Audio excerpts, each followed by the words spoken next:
All right, because I did promise we would record this. I want to make sure that everybody gets a chance to watch this just in case, or if you want to go back and review it. So Kimberly Horn, I am a MAPS coach. I am a bold coach. I've been a team leader. I've been a Steve and a Dan. I know that they're better looking than me. I can't help that. For 11 years, I was 5 years in the DC Market Center, and then I was 6 years in the Tampa Bay Market Center. Been a MAPS coach for 7 years. I mainly coach team leaders and OPs.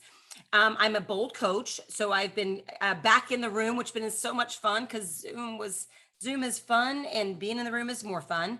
And then I've also got a real estate team here in the Tampa Bay area. So I live your world, I live your life. And the model I'm going to teach you today is kind of what me and my team, this is our main focus on how we're building our team. We're worried less about how big our team gets. We really want to be efficient. Me and my partner are moms.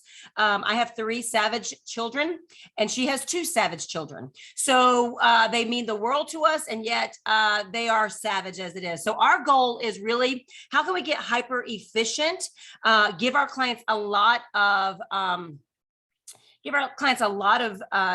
one-on-one customized, personalized thing. At the same time, how do we make a lot of money? So I don't know about you guys. I believe money is good for the good it can do. My big why is generational wealth. It is not about just my generation. Like, I feel pretty good that me and the Savages are going to have, and my husband are going to have, repeat great generation savage. I know, right? They're gonna be taken care of, right? Because of what we're doing. Mine's about how do I constantly pour into other people that their world gets bigger. So that's why MAPS coaching is so big for me, and bold is, and this model. Matter of fact, in my last bold, I stuck around for an extra day, and I'm saying this, and yet, this is Rick. I think you brought this up on it was Keith Hinton. He says, could you build a team? And I was like, we could work it out maybe. So we'll figure that out. If you guys like what I have to say, y'all might say, no, I never want to see her again, and cancel bold and all that fun stuff. Before we get started today, I would love for you to say, I'd love to hear who has considered building a team. Just give me a raised hand or a little thumbs up or a reaction. Who's considering building a team either now or in the near future? All right, we got a couple hands. Our smile. Oh, there we go. Okay, now we're getting it. Who is currently building a team and not grossing $1 million and are so excited about grossing $1 million? Who just was like, this sounds like $1 million and I'll show up anyways? There we go. Yeah, hands up, prop it. Okay, perfect. So here's what I'm going to do. I want you, while I go through this model, I want you to take a breath, okay? Because I'm going to go big, meaning when I start going big with this, and I'm going to go out wide, and then I'm going to chunk it down, how you can actually break it down and do this. But I got to go big first. And then I'm going to break it down for you. So I want you to breathe through it. I want the little thoughts in your head that may go, she's crazy, she's ridiculous, that's never going to happen, or how do I do that? And then when I break it down for you, then I'm going to answer questions. So we talk in bold, how you participate in here is how you participate everywhere. And yet I would love any questions that you guys have. All right, sound good? Thanks, Rick. Oh yeah, there we go. Now we got some thumbs up. Yes, yeah, I'll make you do funny things, and just don't worry. I can't see if you do push-ups, and sometimes I do ask for that. Just joking. All right, so I have a fancy little camera that we're going to use this. So in the MREA model, the MREA book, who owns this? Yes. Okay, good. Who's read it? Who's read it more than once? I always say growth plan. This should be on your growth plan. I believe if you really want to be a millionaire real estate, you know what you do? You read this once a month for the first year, and then you read it 4 times a year after that. No matter what, this should be on your growth plan every single year, because here's the deal. Whether you want a big team or not, up to page 174, and yes, I do know this page, up to page 174, all this is about is foundational. It's just about building a phenomenal foundational business. After that, it really starts saying, how do I expand? How do I get bigger? So today is going to be a lot about just what does the first 4 levels look like? So in my opinion, how we look at it. And, in the book on page 273, they have what it looks like, the different levels. So let's go ahead and get started with this. I'm going to go ahead and get into my camera. So give me a second. Okay, let me make sure that you guys can see this. And then I will pin it. So pin that. And then we'll make sure that it gets, give it a second. It has to, there we go. Now we're getting it cleared up. Perfect. All right. Can you see that? Say yes. Everybody should be able to see this at this point. I'm going to request that you guys follow along. So grab your pen and paper and I want you to draw out what we're going to talk about. Sound good? Okay. Here's what you're going to do. Do you know, I'm not following the chat. So Steve, if there's anything in the take a breath. I love it, Rick. You're helping me out here. All right. The very first thing is still not very perfect. Okay. The very first thing I'm going to have you write, I want you to write you. All right. So as you are the rainmaker, the first thing we'll do is we're starting with you no matter what, right? Say yes. Yeah. Y'all are saying yes. Everybody's muted. You can't unmute yourself if you just want to participate and be a part of it.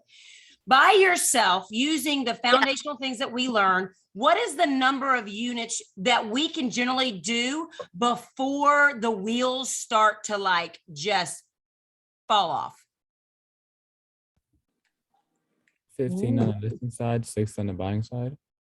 Say that one more time. I think it's 15 on the listing side and like 6 on the buying side or something like that. So yeah, so I see where you're going. Yeah, but how many units is it generally about when the wheels start to fall off? Like how many units a month? Maybe 36. Like 36, exactly.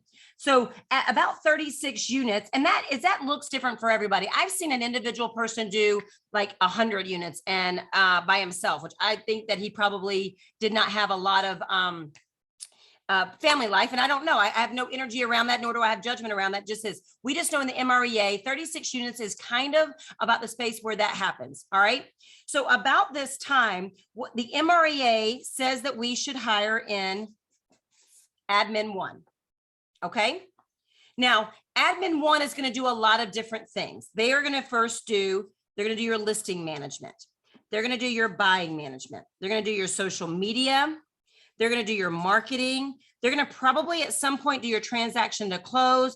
And they're probably going to do the basic admin work like calendar, manage you, scheduling, those kind of things. They're going to be doing a lot of those different things for you for that. Now, when that admin 1 is in place and is getting this stuff done, they're going to add about 24 units to your business. Now, between you and admin 1, we're looking at doing about 60 total units. Yes? Perfect. Everybody following along with that? Now you might say, man, it's a lot of buckets. Yet the idea for the admin 1 is to absolutely take your 80% off the plate so that you can get hyper focused in your one thing. And what is your one thing? Lead generation. Lead gen, like, wait, there's 5 things, right? Lead gen, lead follow-up, goal and appointments, negotiate contracts, practice and role play. The job description that is your sweet spot, what you're the best at, right? Now, what is the first thing that when someone gets that admin in place and they got them doing good, what do you think is the first thing that they do next? What is the next person they want to hire? You got An agent. Yes, Barbara, you keep talking, girl. I love it. They go directly and they say, you know what? If I never see another buyer and never put them in my car again, I will be a happy camper. So they go directly to hiring a buyer's agent. Now, here's where this gets trouble. I'm going to do this. We're going to switch over a little bit. Here's where the trouble comes with this. Now, if you got the right buyer's agent, right, and they're now doing 36 units. So go ahead and write right above the buyer's agent, 36 units. Now, that means between you, the buyer's agent, and admin 1, we're doing about 100 units, 96 units if you want to get direct on math. And yet, between the 3 of you guys, you're doing 100 units. Now, everything that the admin's doing on their plate, they basically they 50% more, a little bit more than that. So they're now taking care and doing everything for everybody. So this is generally what happens. Buyer agent calls up the admin and says, hey, where's my stuff? I'm going into closing. And they go, listen, I just got 4 more listings from the Rainmaker. I can't do that. So if you want to get it closed, you're going to have to do it yourself. And the buyer agent goes, wait a minute. I'm paying this guy, 50, whatever the commission is. I'm paying them. I'm just going to use averages, 50% of my commission. And she's not even doing the job for me. He or she. I'm not going to put a pronoun on admins 1 or 2. Then admin calls up the Rainmaker and says, hey, guess what? I'm going to shut the office down from 9 to noon. Excuse me? I'm going to shut it down because here's why. I am slammed. I've got stuff from you. I got something for the buyers. I can't answer the phone unless I get caught up. And then what happens between admin 1 and buyer's agent, they start doing what to each other? They start talking. Can you believe that he or she's making me do this? Can you believe how busy I am? And then they break off, and then what do they do together? They go together. They build a team. They're like, forget this person. I'm going to go build my own team. I'm just going to go take care and do this. So here's where I want you to understand this piece here. So you see, I've added the 36 units to the buyers. We know that now between these guys, we're looking at about 100 units, right?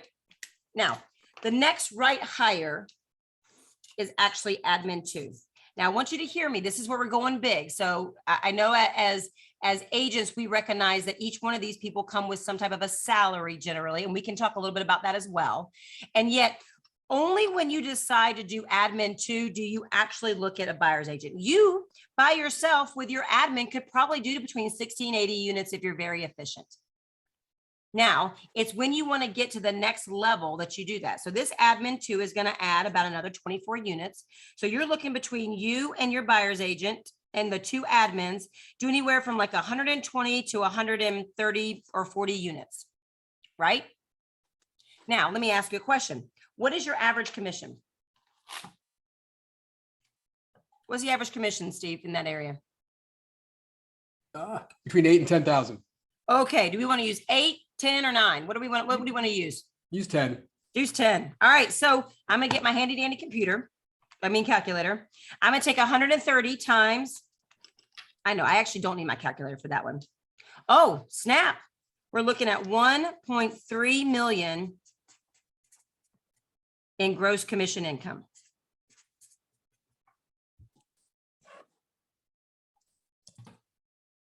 $1.3 million in gross commission income when you're doing about 130 units and your average commission is around 10,000. Now let's do this. Let's go on that. This is 130 times 10K. Let's do 120 times 8 just to see what that looks like. If you guys say you don't need to do math on that too, well, you're not me. So 9, you're just shy of $1 million in GCI. Okay. Before I move on from this, what questions or thoughts or concerns? Because remember, I told you I was going to go big. I wanted you to breathe right now because I know that there's some little things like, oh my gosh, how do I do this? And then I'm going to break this down for you in just a second. What thoughts or questions do you have about this right now that I can answer before we break it down a little bit more for you? Hi, Kim. Yes. My name is Kathy. Hey, Kathy, how are you? Good. How are you? Good. So where are the 24 units from admin 1 and 24 units from admin 2 coming from? Referrals, or where are they getting those referrals from? Basically, when you're looking at adding those 24 units, it's the biggest piece of it gives you the ability to stay in your 20%. So think of it like this. As an individual agent, you're pretty much doing it all on your own. Yes. I mean, you guys, and we're going to talk about this. You probably have some little pieces of leverage because leverage is 3 very specific things. It is systems, tools, or it's people. Okay. So every time that you leverage a piece of your business off, you're able to do more business, right? You're able to get hyper focused.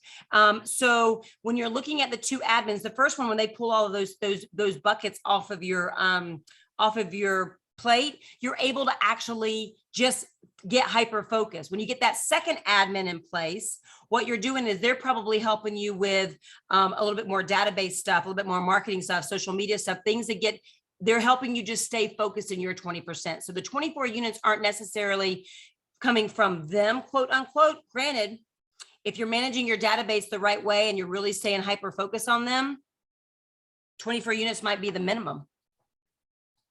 Good question, though. Thank you so much. What other questions do you have, or thoughts, or even concerns? Gabby? Gabby, you raised your hand?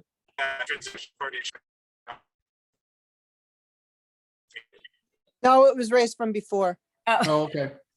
Sorry. no, I'll don't lower. be. Nope. Any other Dan? Yeah. Dan Lyden, were you asking a question? I'll check the chat to see if everybody's there. Anybody's going on. All right. Yep. Yeah, Okay. Okay. I got kind of bad service right now.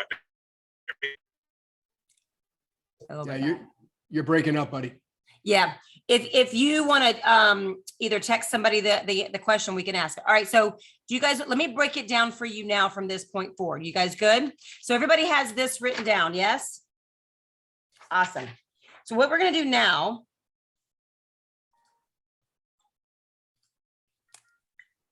all right.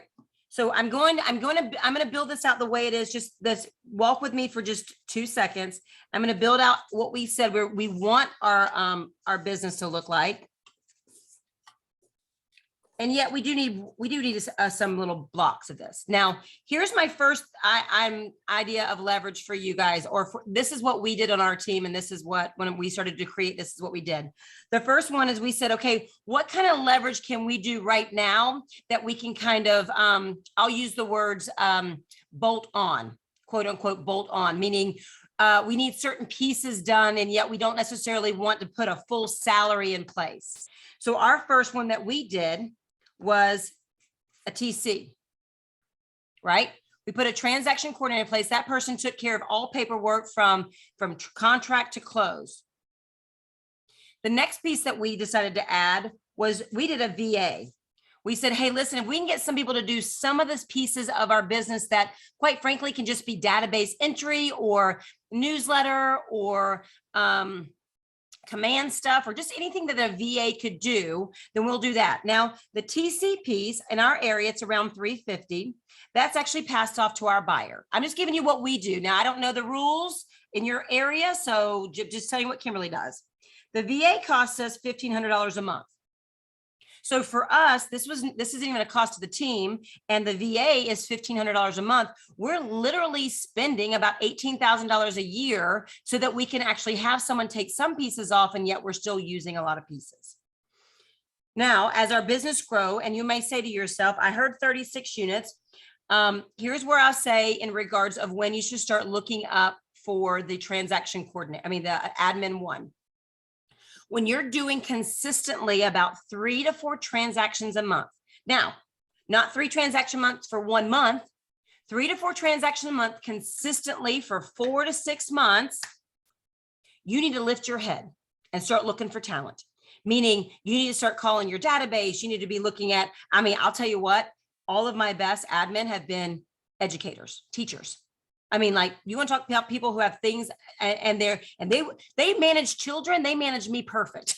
I'm just saying, those have been my best people. So go ahead and start looking up for talent. Because here's the thing, I wasn't ready to hire my first executive admin, and I call him business partner, my first executive admin.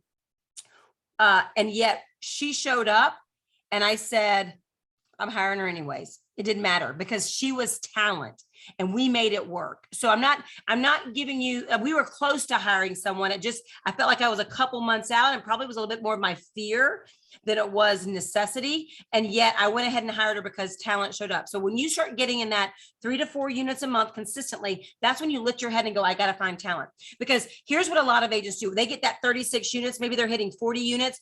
And then what's happening is the wheels are falling off. So they're grabbing duct tape and they're taping it up, taping the business up, and then it's still shaking. And they say, I don't have time to slow down to do this.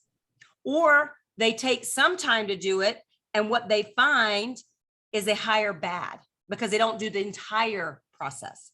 They don't go through the full career visioning. They don't do the full 30, 60, 90 piece to actually train them and get them going. Okay.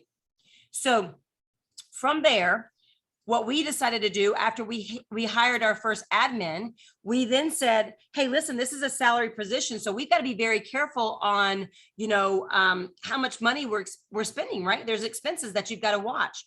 And so what we did from there is we said, okay, how can we do this in a way that we can get prepared for this person and yet start looking for this person? Because remember I said, if the only reason you hire admin 2 truly is because you plan on putting this person in the team. So what we did, instead of this, we did this. Anybody know what SA stands for?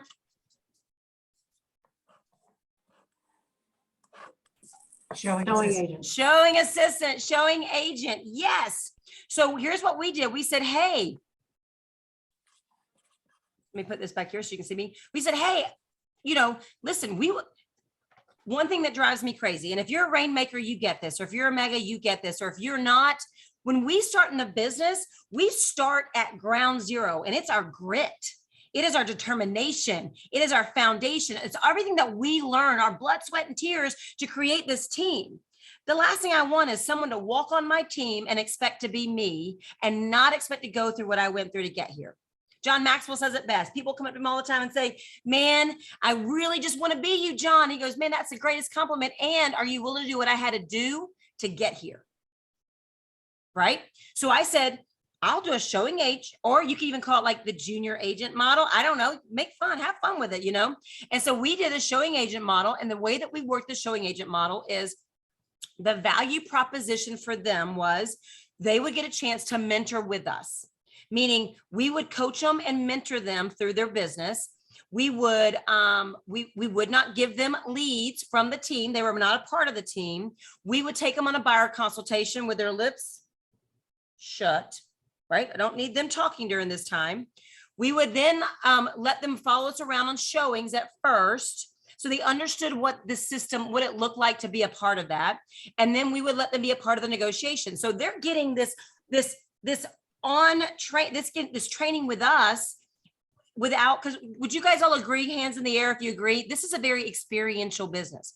You can have the smartest bookshelf, and until you're actually in there doing the work, you don't know what's going to pop up.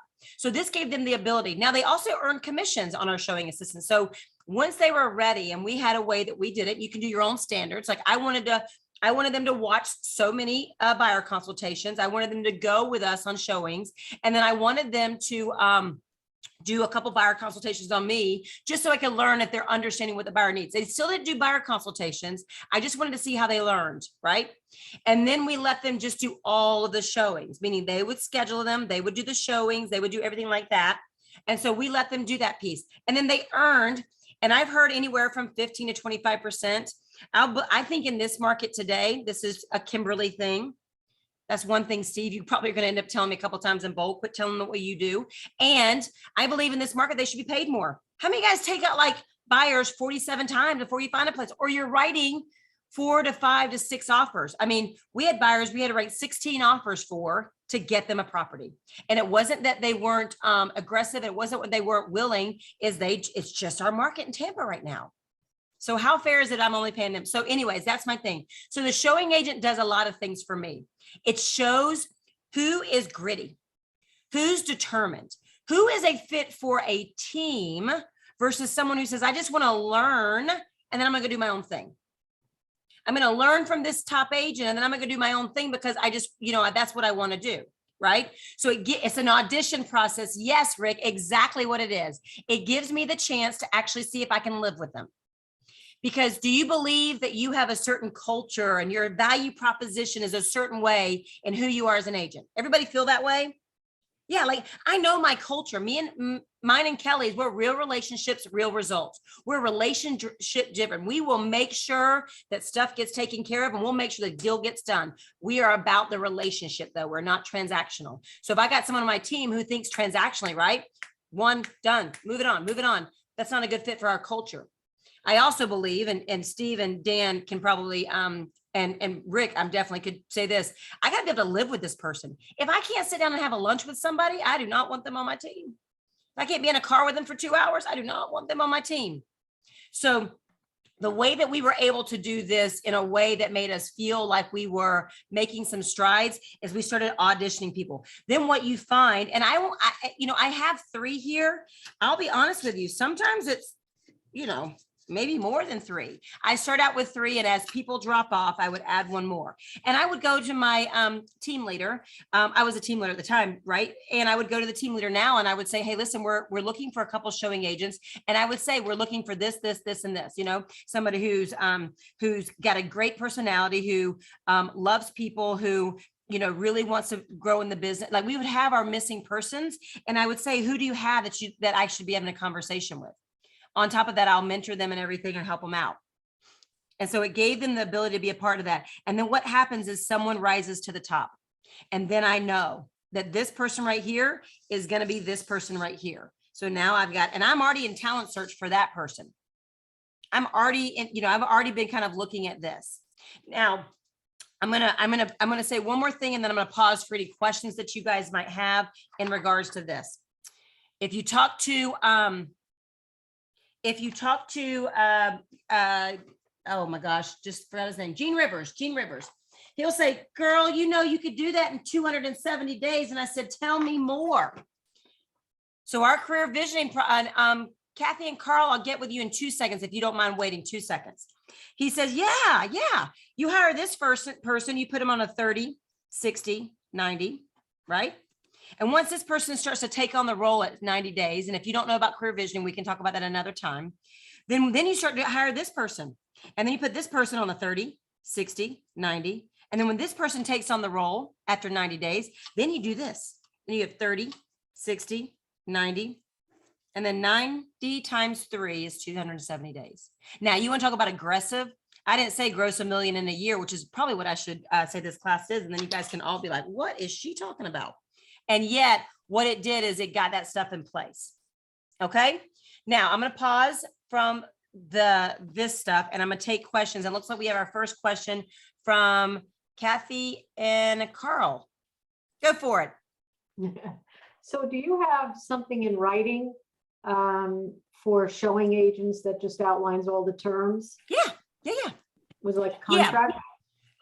So because it's not on I don't know if I'd call it a contract, it's an agreement, right? Mm-hmm. My buyer's agents, they have contracts. They're not, they're getting a percentage. We do have standards, right? In regards of what we always look at it, things as a win-win, like we all do, right? KW. We look at what is the win for the team, so they understand. It's almost like your buyer agreement. Like, I expect, in seller's agreement, I expect this from you, and you should expect this from me. That's kind of what we do, because I want them to understand this isn't about us just using them to put somebody to take buyers out to open and close doors. I want them to understand that we as leaders in our business want to teach and coach them, So and they are also understand the possibility of the future if they have interest in that. So can they also be a showing agent if they've signed this, the terms and conditions and the agreement with you? Can they also be a showing agent for another agent, or they're pretty much dedicated to you? No, it's not. I don't make it exclusive. I also don't make them stop doing their business. Now, if they're going to be a showing agent of mine and they make a commitment to our buyers, I do expect them to make them a priority, just as if it was one of their buyers. So if I find that that's showing up, then I just have a conversation. I come at curiosity and I say, hey, I'm curious. This is what we're finding. Talk to me about what's going on. So I'm quick to, you'll learn this about me in Bold. I love people. And I'm very quick to get to the point fast. And I do it in a nice way. And I let them know that, like, if I see something, I'm going to come and ask you about it because I want you to understand. It's probably because I make a joke that I have one feeling, you can't find it and you can't hurt it. So I probably think about that sometimes. And at the same time, what I understand is if I'm quick to get to somebody, it never festers. It never gets a little bit crazy out there. There's never any gray area or, well, she never told me, because we had that conversation. Make sense? Did I answer your question? Yes, thank you. Good. Awesome. All right. What else? I'll go to the chat and see if there's anybody else. How do you introduce? Oh, great question, Marcel. Marcel, I think I said that name right. How do you introduce? Okay, so here's what you'll also learn about me. I hope all of you guys are going to be in the room. I heard there's like 4 spots left. So hello, if you're not in the room, you better get your butt on there.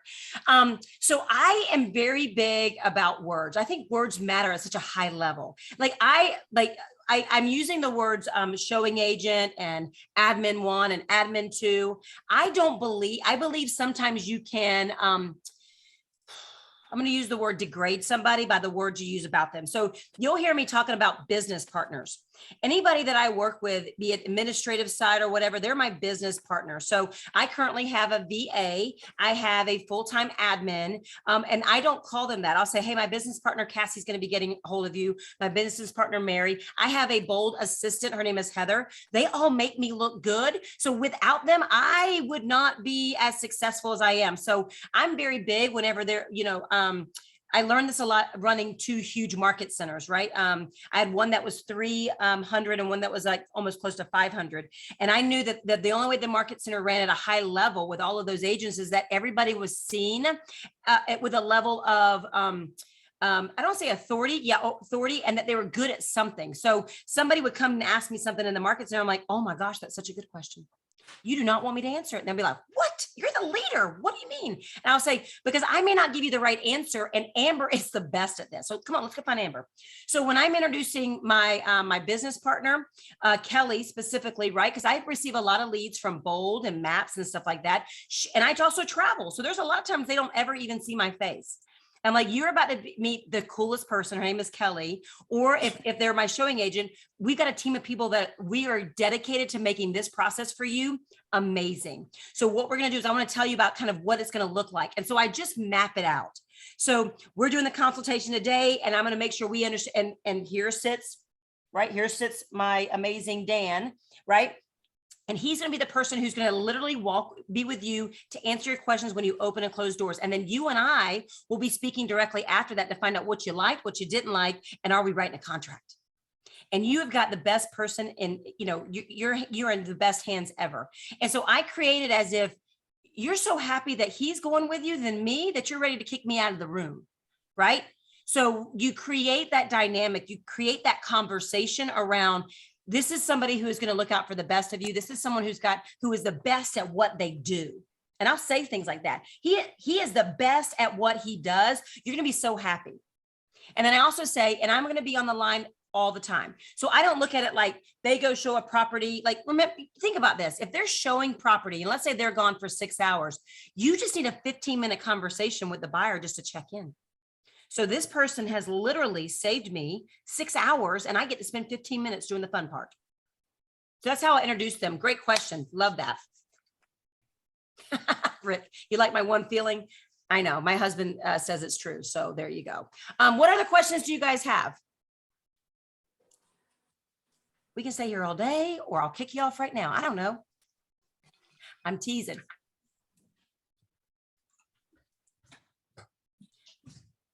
Okay, if we have no questions, I'd love to hear. We got a question? Michelle? Okay, I'd love to hear what you got from today. Like, or what are some of your, like, listen, these little Brady Bunch boxes is judgment free. There's no energy, there's no judgment. Do you have any like limited thinking that you're like, Kimberly, what does this mean? Right? Like, what does that happen? So I see a question coming in that I'll answer in a second. Who has any limited thinking, or you'd like to work through something? Or I'd love to hear what your biggest aha was from today.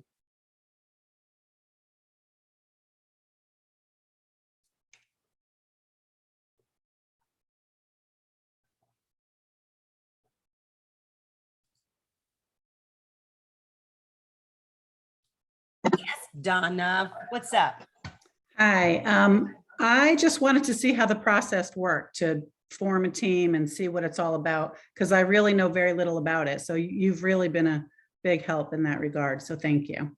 Yeah, I think some of it is like preparation, right? Like if you, like some of you guys, I think sometimes people choose not to do something because of the not understanding how to. So, and it's so good to see your face. I love seeing you. I can't wait to see you in person. Yeah, I love that. Thank you so much. Great aha. Who else? I saw somebody else pop up. Yeah, I think it was me. My biggest aha was to introduce your team members as your business partners. I would not have thought of that. Yeah. And that's amazing because then you really introduce your business to the person that you're serious, you're a company, and you have a lot to offer. Like it speaks volume. It does. And think about it anytime you've been in a supporting role, because I've been in a supporting roles in my world, even though now I'm in a little bit less supporting roles with the businesses that I run. I always liked it when I got a little bit of, it gave me a little bit of pride. Yeah, I'm totally a part of this team, because people don't see what happens on the back end, right? And it lets them have ownership and DNA. So when problems show up, you don't see alligator arms. You know what I mean? Like, oh, not my problem, not my goal. That's her. You actually see someone wrap in and I call them monkey arms, right? I got you back. So that was the one thing. It is empowering. Exactly. If you went back to any of my market centers or any of my team, they would say, I would jump in front of a bus for Kimberly, not literally, but they'll say, I got her back. Meaning she needs something, I could call on them and they would be like, I got you, because they knew I had their back. People don't care what you say until they know that you care. So you got to remember, if you can absolutely let them know you care, you also can bring in the candor as well. Okay. All right. We got, let's go with Kim and Mike, the fix and fashion. Ooh, I like it. Hi, Kim. Super excited for Bold. I'm another Kim. Oh, I know. Bring it on. So question for you. So we currently have a transaction coordinator and we know we are missing and needing that admin one. Mhm. It sounds like you were in a similar situation. Were you able to maintain your transaction coordinator in hiring your admin one? And did they slide under the admin one and not report to you anymore? So great question. So I've got two answers for you. I'll tell you how we did it, and then I'll tell you how some people do it, right? So right now, so my EA that I've just hired is actually my nanny, who's also going to do personal and executive. All of the different admins that I have, I'm giving my full-time none of those activities. So she's not doing TC, she's not doing the Bold specific, she's not doing some different things, because I want her to learn all the other things that I want her to do. And then I'm going to do a test on what I can give her next. So if something's working really good, then I'm not going to mess with it until I get her up and running to the fullest extent, right? Because I've bolted on some different pieces between our teams.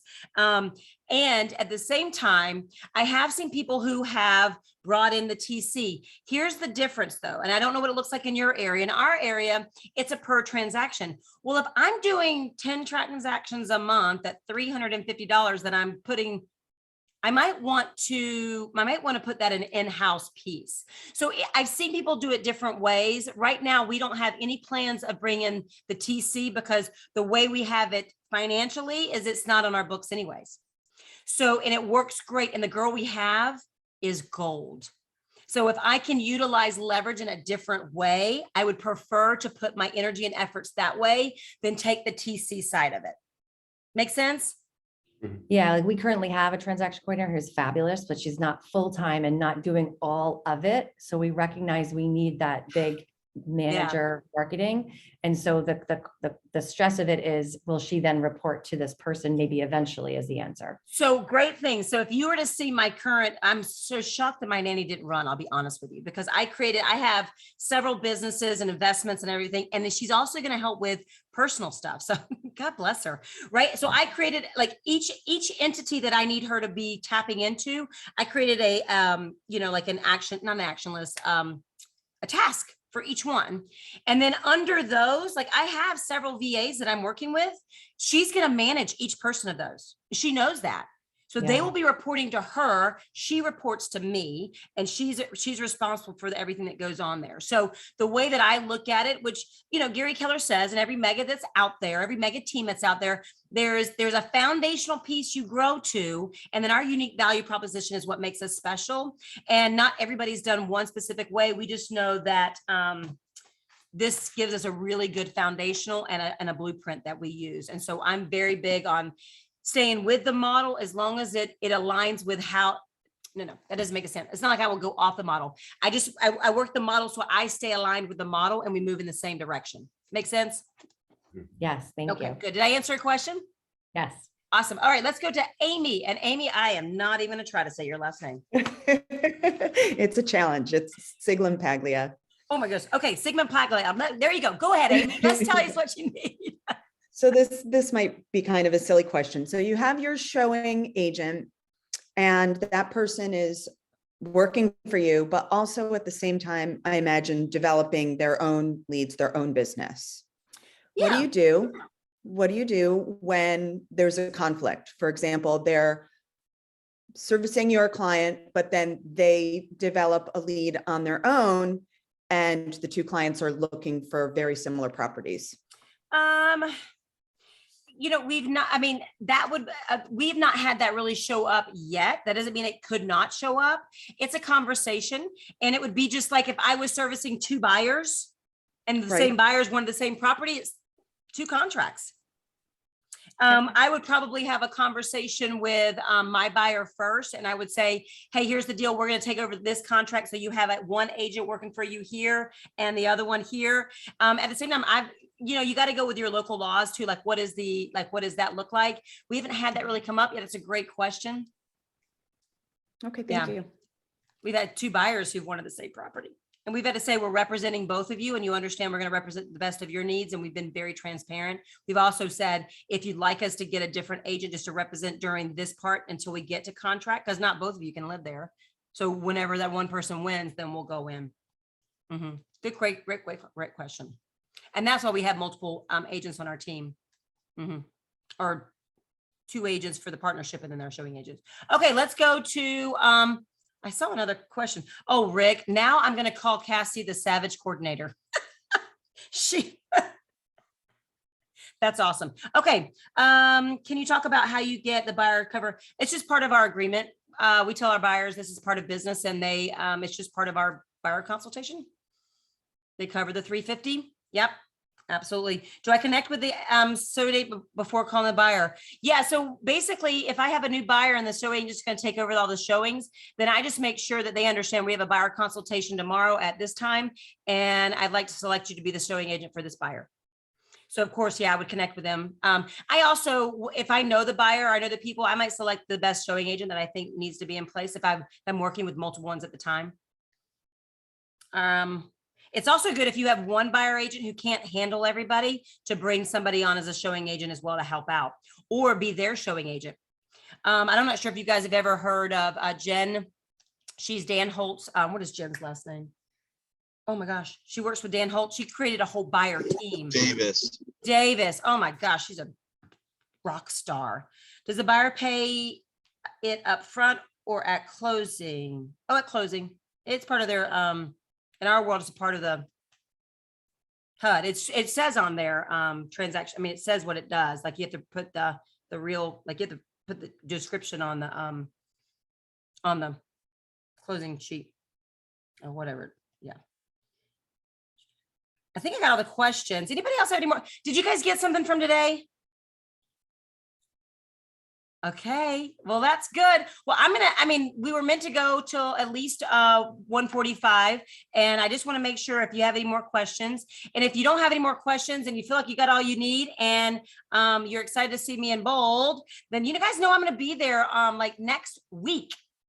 And I want you to know it's 90 here. I don't have no idea what the temperature's up there. This girl will probably be cold. It's Yes. not 90. It's not 90. That's for sure, Kimberly.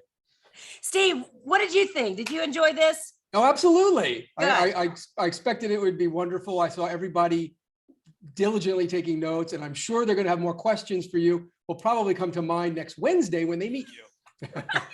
Yeah, so when you come next Wednesday, and I know, now we're down to 3 people seats left for bold. I'm so excited. Your leadership team are amazing and you guys are a lucky group. And I know that I'll be blessed being in the room with you guys for 7 weeks. So if you have nothing else, you can pop off. I'm going to stop the recording unless you have questions. And what I'll do with the recording is I'll shoot it over to you and Dan, Steve, and then you guys can, anybody who missed out on it there, you're welcome to share it as you want. Awesome. Kimberly, thank you so much. You are All right, so everybody. welcome. All right, y'all have a great day. I'll see y'all. you next week. Thank you, Kim. You're welcome, Donna. See you later. Bye. Thank you. You're welcome.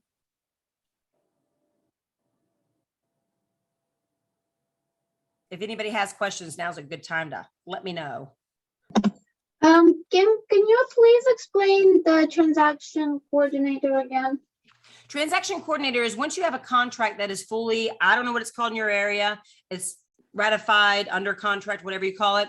They receive all of the paperwork. They receive everything. So they do all the compliance piece. They keep, they're communicating between like the lenders, the buyers, the sellers, the selling agents. They don't do negotiation or anything like that, yet they'll keep up all the timelines. They're just basically the person on the back end who crosses the T and dots the I, and they're that Okay. person. So you probably have some in your area, and I always encourage you to, interview a couple of them and see who would be a better fit for you. Okay, and they get paid by the buyer? Well, that's not how everybody does it. That's how we do it. Lots of times agents Okay. will take the cost on themselves, which you can absolutely do. Sometimes they will, sometimes it is passed on to the buyer.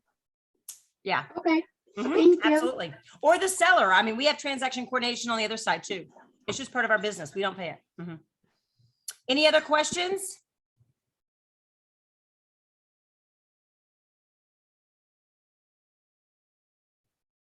Okay, well, I'm gonna go ahead and stop everything. Y'all have a wonderful day, and I'll see y'all next week. Thanks, Kimberly. You're welcome. Bye, Dan. Miss seeing you. Bye. Bye.